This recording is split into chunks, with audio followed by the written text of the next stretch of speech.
আর পরে হাত বাড়ায় না। আজকে এই স্পোর্টসের ব্যাপারে আপনারা সবাই শুনেছেন।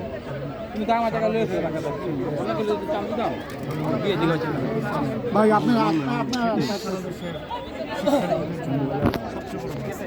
আমি মনে করি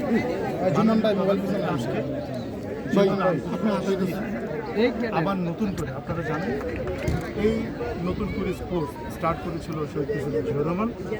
তারপরে সেটা দীর্ঘদিন একটা জায়গায় এটা ধারণ করে ধরে নিয়ে এসেছিল মরহুমা দেশকে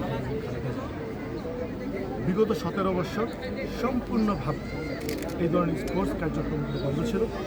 সেটা সেই ফ্যাসিস্ট সরকার ছাত্রদের মধ্যে স্পোর্টস এটা একটা বিনোদন, কিন্তু এই ধাপটাই টোটালি বন্ধ করে দিয়েছে।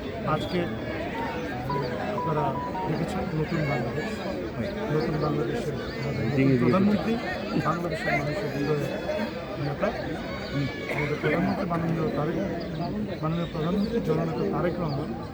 আপনারা শুনেছেন আজকে কত সুন্দর সুন্দর কথা বলেছেন বাচ্চাদের উদ্দেশ্যে, শিক্ষার্থীদের উদ্দেশ্যে। আমি আশা করব আমি এখানে নারায়ণগঞ্জ আনুসভার নেতৃবৃন্দ অনেকেই আছেন, আমরা সবার পক্ষ থেকে আমি একটা কথাই বলি, আমরা স্টুডেন্টদের সাথে আমরা আছি।